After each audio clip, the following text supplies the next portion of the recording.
Hello children, how are you all today? I hope you are fine and staying safe. My name is Sonali and we have practiced CVC words earlier. I have given you a worksheet to do at home. We will solve the worksheet today.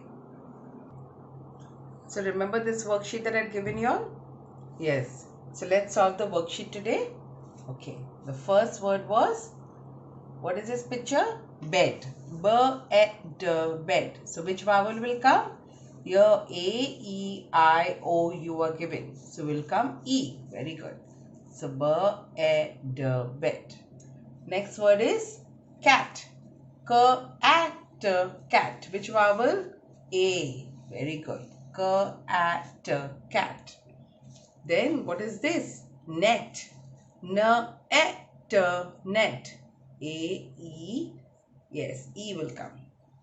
Net. So what is this next word? Nut. Nut. N-U-T. Nut. Next word, dog.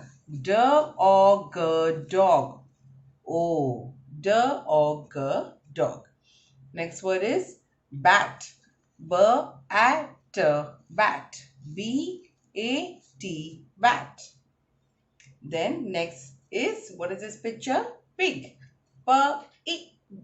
Pig. P-I-G. Pig. Next word is bug. B-U-G. Bug. B-U-G. Bug. Good. And last word is number 10. Ten. T-E-N. 10. I hope all of you have solved this worksheet wonderfully and correct. So this is a worksheet that we solved. I hope all of you enjoyed solving this worksheet and learned CVC words properly and will keep practicing at home. Thank you.